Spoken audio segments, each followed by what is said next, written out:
Hi, my name is Josh Madoff. I'm a composer for film and television, and today it is my great honor to introduce to you one of the most incredible instruments I've ever touched, the MPE controller, synthesizer, and audio processor known as the Haken Continuum.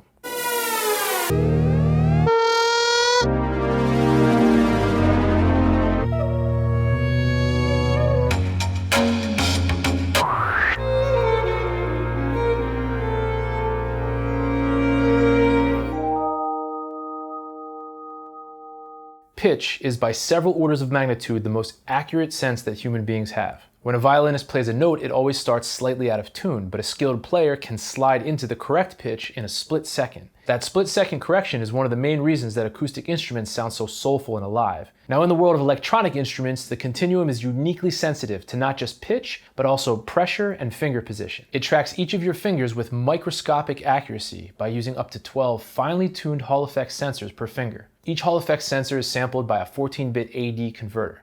Now, 14 bits is already 64 times more accurate than a standard 8-bit controller. But a longer note on the continuum has hundreds of thousands of Hall effect samples, making it exponentially more sensitive. It is so sensitive that just like on a violin, it is physically impossible to touch the playing surface of the continuum the same way twice.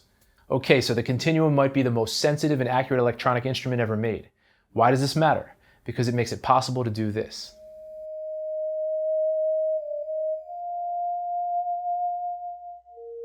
The preset you're hearing is as basic as it gets. It's just a sine wave where left to right controls pitch and pressure controls volume. But thanks to the extreme sensitivity of the continuum, a whole world of expression, dynamics, and emotion is possible.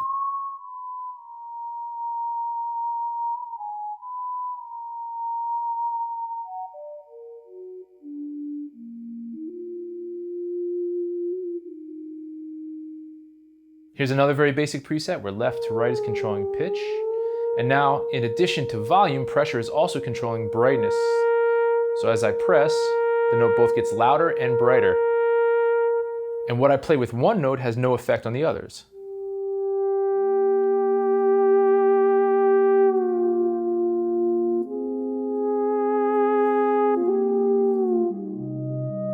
Underneath the playing surface, in addition to the finely tuned sensors, are a series of piano springs giving me continuous feedback as I press and release.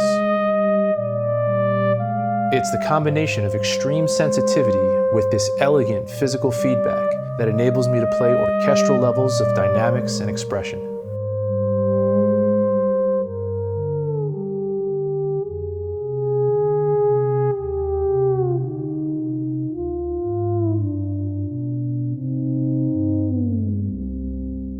Now here's a preset that adds a fourth dimension of control. As I slide up and down the y-axis, the sound gets brighter and more distorted. And once again, what one note does has no effect on the others.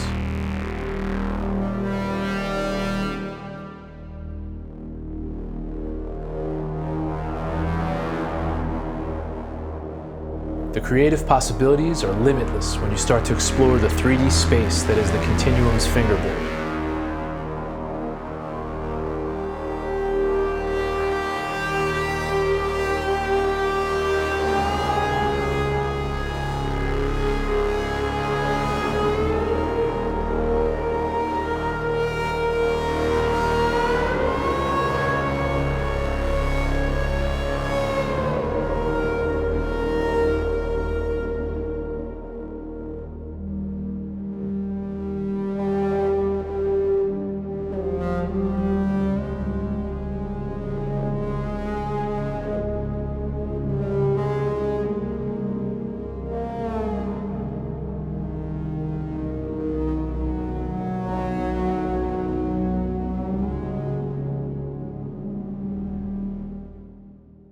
The continuum is a continuous pitch instrument, so wherever I touch it, even if it's in between two notes, it will give me the exact pitch I am touching. It's up to me to correct the pitch using my fingers and ears. However, the continuum also has a feature called rounding, which helps keep your notes in tune. With rounding set to 0, the continuum offers no assistance keeping in tune.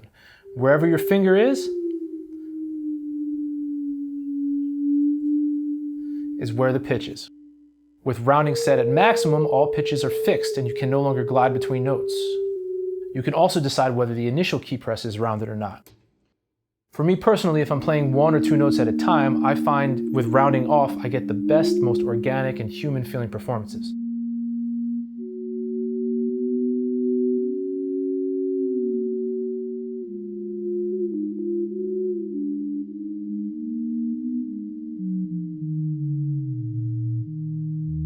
However, if I'm going to play many notes at a time, I prefer to turn the rounding up. And in some cases, I'll have the initial rounding on or off depending on my use case.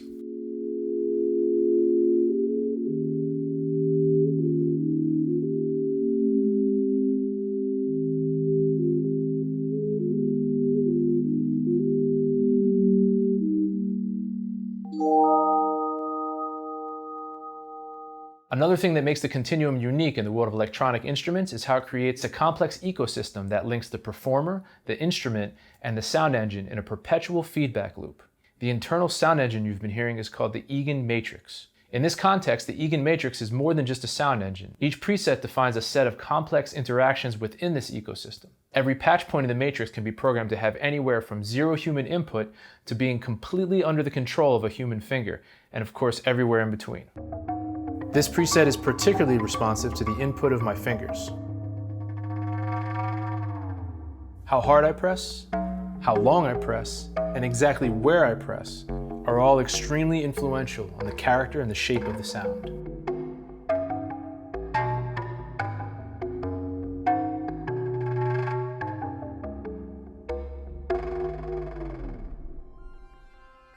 With this preset, on the other hand, touching the surface of the Continuum triggers a melodic loop, and the start time of each loop is independent per finger.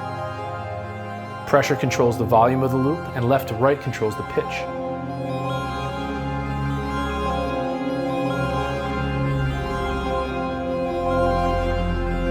This performance is a conversation between my hands, my ears, and the EaganMatrix.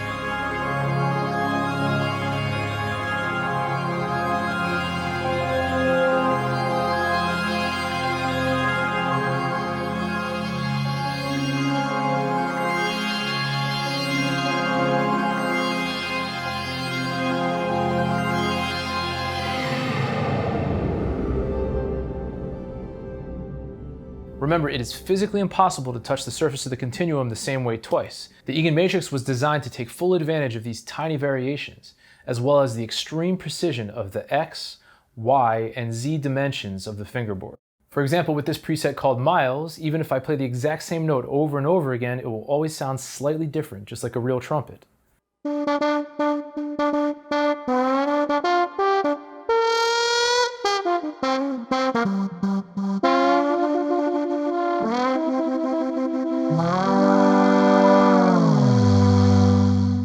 With the power of the EaganMatrix, the Continuum surface can be utilized in many different creative ways.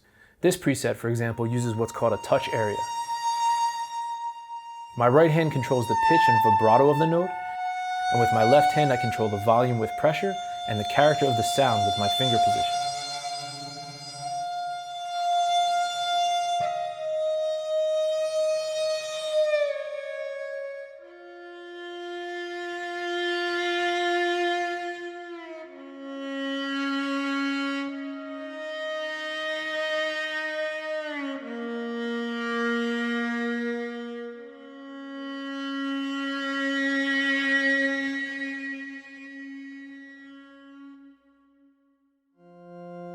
This preset offers an interesting way to control an organ. My left hand selects the notes, while the pressure of my right hand controls volume and tone, and the vibrato of my right hand controls the speed of the Leslie.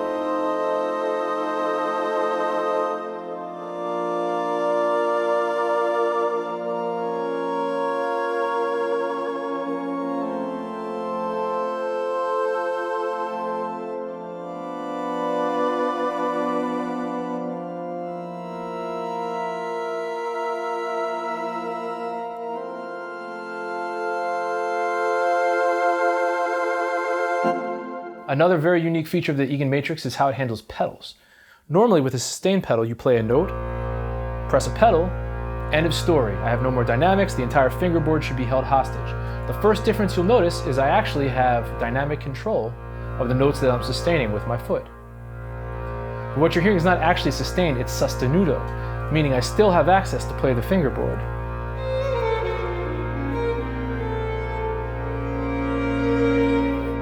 And the EaganMatrix actually has 2 Sostenutos available, so I can pull in a second chord and grab it with a second pedal.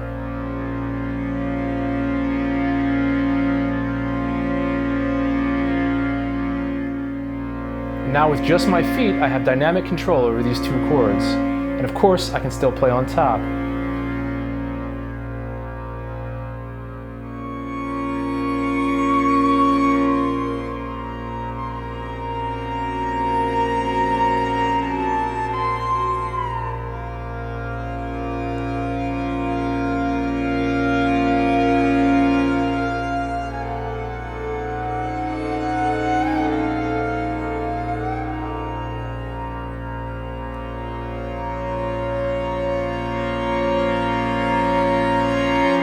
There are 18 different parameters of the EaganMatrix you can assign your pedals to, and you can even set custom ranges. With this preset, I have Sostenuto on my left foot, so let's grab an octave with that. So now I have dynamic control over that octave with my left foot. My right foot is controlling macro 3, which is essentially a filter called height. And of course, since it's Sostenuto, I can still play on top.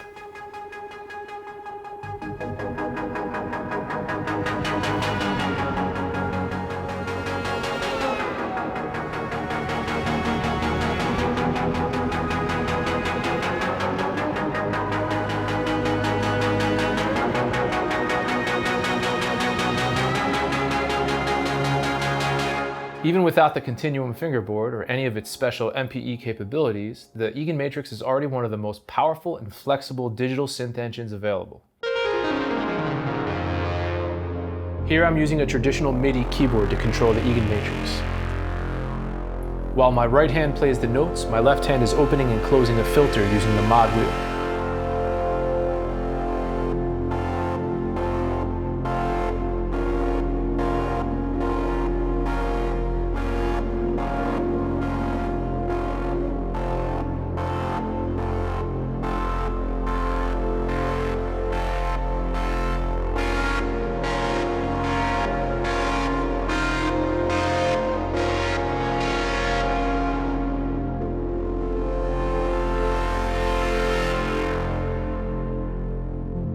Now I'm using a traditional Midi arpeggiator to control the EaganMatrix.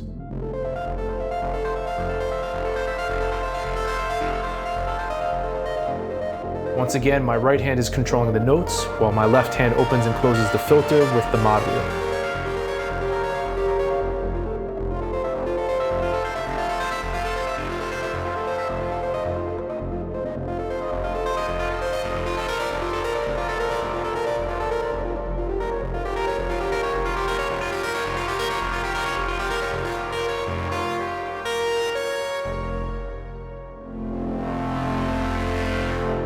Included in the EaganMatrix is a powerful effects engine that can be applied to any of the internal sounds of the Continuum, and it can also be used as an audio processor by sending sounds into the Continuum through the digital input. There's a long reverb,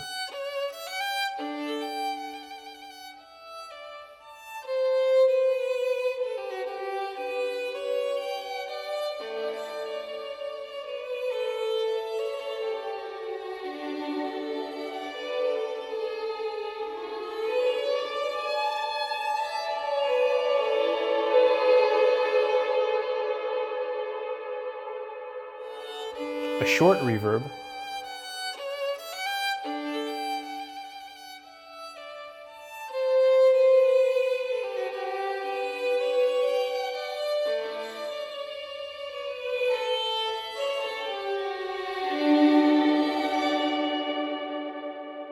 a mod delay,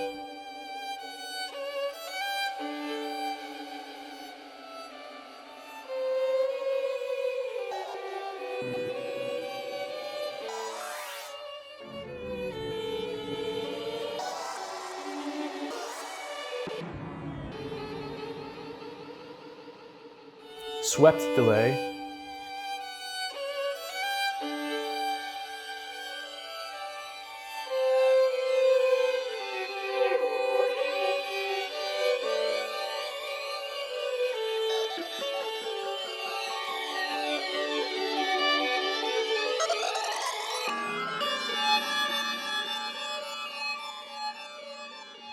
analog echo,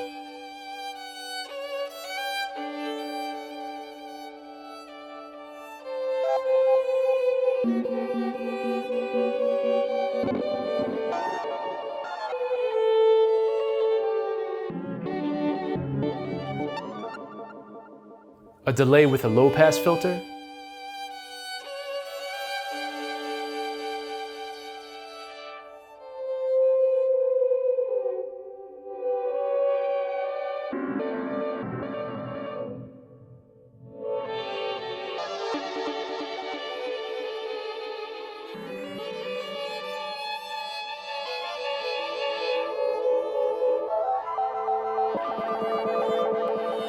and a delay with a high-pass filter.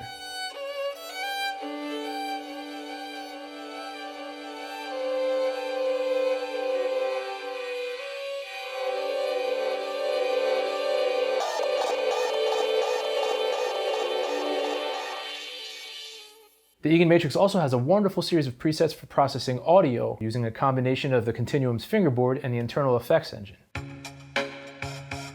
Here I'm sending a breakbeat into the Continuum through the digital input. Each of my fingers have independent control over the pitch and the volume of the harmonic resonator being applied to the breakbeat.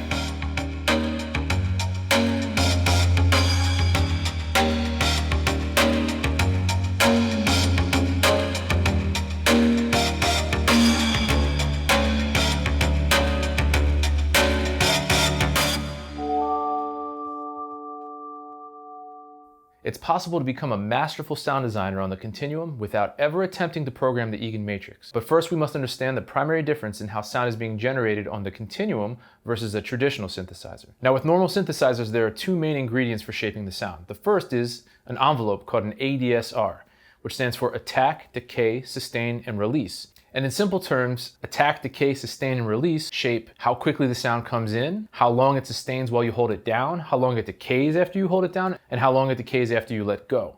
On the Continuum, however, my fingers are the ADSR. So if I want a very short, tight attack, I simply play one. If I want the gentle, slow attack, I play that. If I want to combine a short attack with a gentle release, if I want to combine a slow attack with a quick release. Now the other ingredient for shaping sound with a traditional synth is the filter. And this can be controlled by a pedal or a knob. It can also be tied to other kinds of automation. On the Continuum, the filter can either be mapped to pressure or this Y-axis here. And remember, what one finger does has no effect on the others.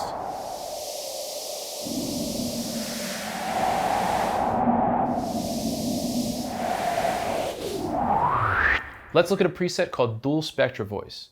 Now the first thing you want to consider when approaching sound design on the Continuum is that your hands and ears are an integral part of the synth engine. So if I play with a different technique, I'm going to get a very different sound. So in this sound it has this filtering effect as I move up and down. A totally different sound if I attack it short. So I can play this elegant vibrato version of it and I'll get one sound.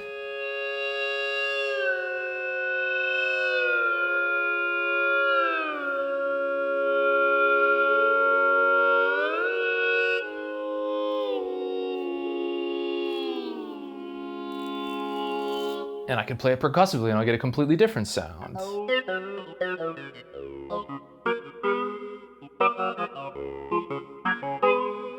Now inside of each preset are 6 macros that can help you shape and change the sound without having to go into the EaganMatrix at all. And you can connect up to 2 different Midi controllers to the EaganMatrix. Right now I have the Korg Nano Control 2 programmed using Midi CCs to control the 6 macros here. I have the pre-gain and the post-gain.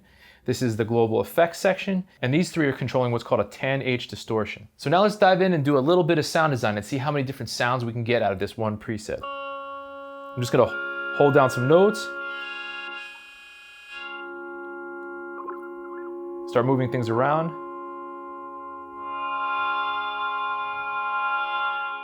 Now the pre-gain can actually act as a wave-folding distortion when you turn it up high enough. So I'm gonna hold down a chord, turn the post all the way down, and crank the pre to 100%. Now listen to this beautiful distortion. Maybe add some reverb.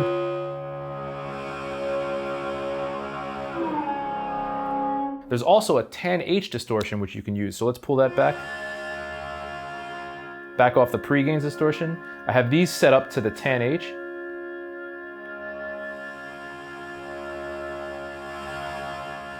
Which offers a very different type of saturation. Now let's see how many different sounds I can get out of this one single preset, simply by adjusting my playing technique, the 6 macros, the pre-gain and post-gain, the global effects section, and the tan H distortion.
With the latest firmware, it's now possible for instrument designers to create what are called overlays for the Continuum, which makes sound design in the EaganMatrix more accessible to users of any level and opens up an entire new universe of sonic possibilities. Ratio is an overlay from Ed Egan based on FM synthesis, but it has an added warmth thanks to the additional implementation of subtle analog distortion and optional modeled IR response resonating bodies. Ratio comes with its own preset library. Let's go through a few of them.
Here's another overlay by Ed Egan called Genie. It's a dual resonance oscillator synthesizer inspired by George Genie. The concept for a resonance oscillator was originally introduced by George Genie for his musical instrument, the Ondialone.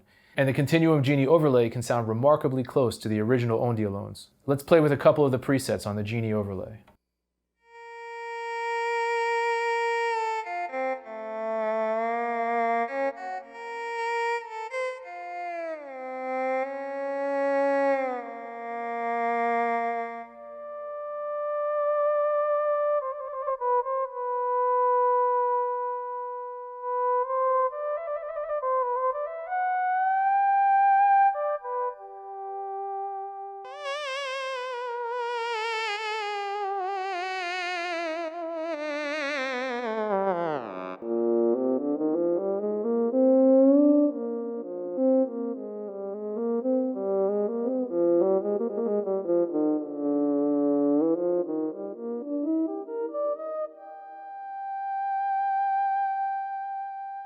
Here's an overlay called Loris by Christophe Duquesne. It uses a process called resynthesis, where you analyze a sample and then it fills in that analysis using sine waves so that you can replay it on the continuum using the voice of a synthesizer. So I recorded myself singing a phrase I hope you agree with. Continuum is awesome. Now there's a series of processes you have to go through to refine the analysis. Awesome.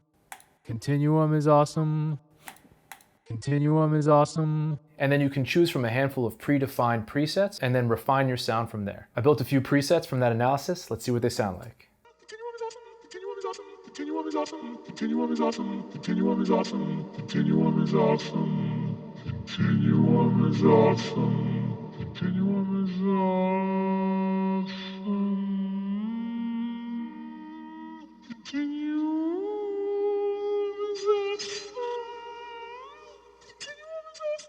This one scrubs with the sample forwards and backwards. And of course you can grab it from any of those points.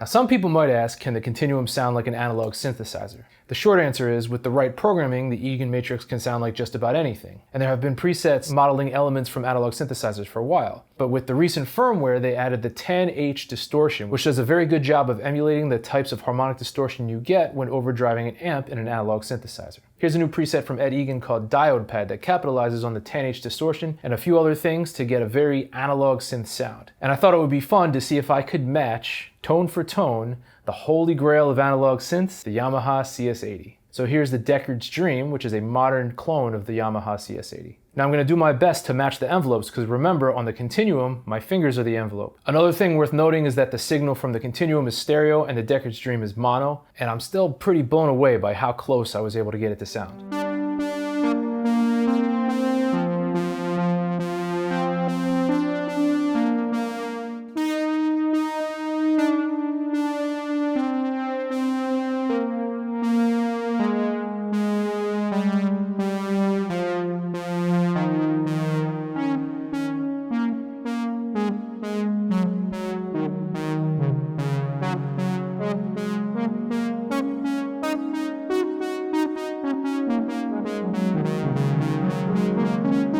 One of the reasons people might misunderstand the analog type sounds that the continuum is capable of is because an analog synthesizer is driven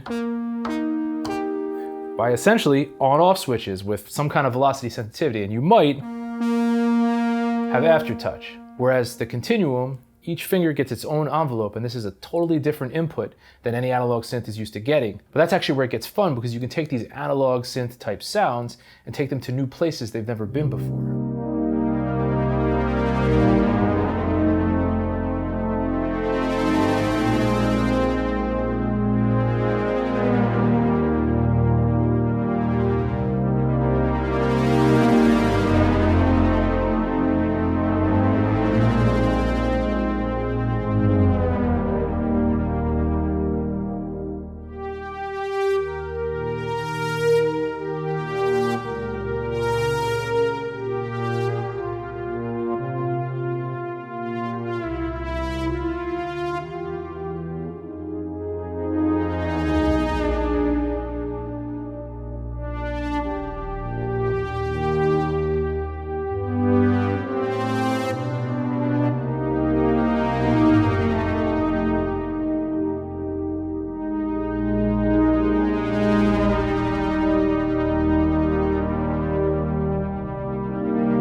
It's also possible to use your Continuum to control vintage and modern analog synthesizers. Using the Haken CVC, the Continuum's MPE Plus data gets converted into control voltages, which can communicate with your synthesizers. And the CVC actually is higher resolution than the internal sounds of the Continuum because it's 16-bit instead of 14-bit, which is 256 times more accurate than a standard 8-bit controller. One CVC will give you 4 channels of control. And on each channel, you have 4 separate voltages that you can program. In addition, there's a CVC expander, which gives you up to 8 channels of control. Over here, I have a CVC plus a CVC expander connected to 8 one-voice synthesizers, and I can control all of them with independent per-finger control on the Continuum. This is synth 1, 2, 3, 4, 5, 6, 7, 8. The way I have it programmed, of course, pitch is left to right. Pressure controls VCA, and the second half of pressure opens up the filter. The Haken CVC is one of the highest resolution MIDI to CV converters ever made. When you combine that with the incredible sensitivity of the Continuum, the results can really trick your ears into thinking you're not actually listening to an analog synthesizer. Instead, it starts to sound more like an acoustic instrument.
I actually used this particular setup to score an episode of The Synths for Martin Scorsese. And if you want to see Continuum controlling some legendary vintage synthesizers, check out Anthony Marinelli's YouTube channel, where we were controlling 4 ARP 2600s and a 1960s Moog 3C, all from the same Continuum playing surface.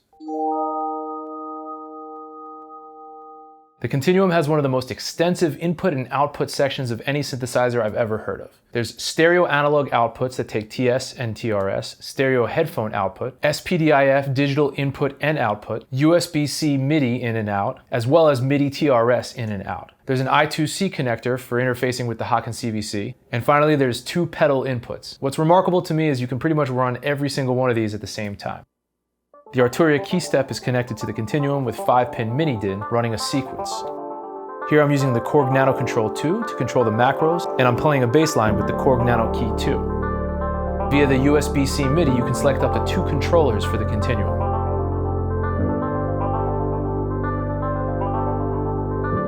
And then my right hand is playing a melody on the surface of the Continuum.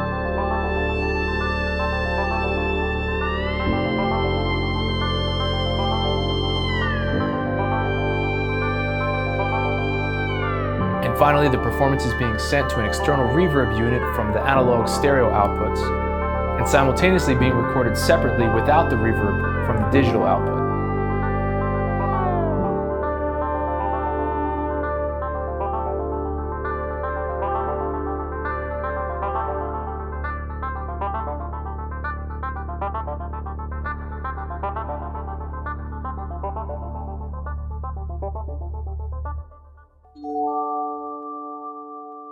Well, I hope you've enjoyed my little tour of the amazing Haken Continuum. I'd like to share a couple last thoughts before I go. First, it's worth noting that the Continuum is a handmade instrument and all of its components are of the highest possible quality.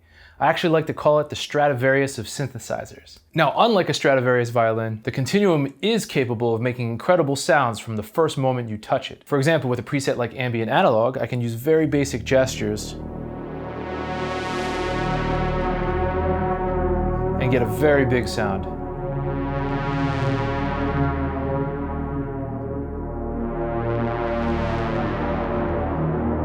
And of course, I can just do massive atonal pitch bends.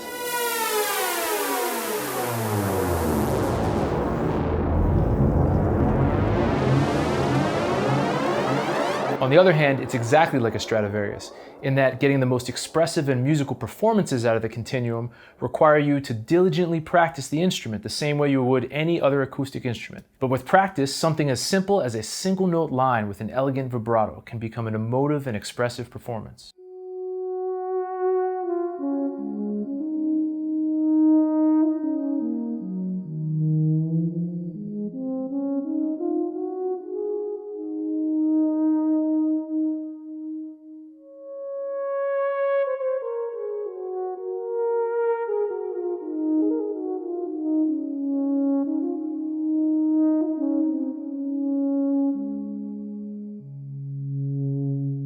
In my work as a composer for film and television, I'm constantly placing continuum performances alongside high-level orchestral musicians, and it blends beautifully. I'd also like to mention that Haken Audio is always working on adding new features to the Continuum and their other instruments. Each new firmware, which is always released for free, comes with new features, new presets, and various improvements, and again, all for free. Finally, on a personal note, I can honestly say that the Continuum has changed my life. As a composer, sound designer, and performer, it's opened up an entire universe of sonic and performative possibilities. And many of my biggest career opportunities so far were as a direct result of my work with the Continuum. This instrument tends to have a profound effect on the people that practice and play it, which is why it's given me so much joy to be able to share it with you. That being said, thanks so much for joining me on this journey into the wonderful world of the Haken Continuum. Don't forget to like and subscribe so you don't miss out on all of the exciting new developments from Haken Audio, as well as educational videos and helpful tutorials. Until next time, happy practicing.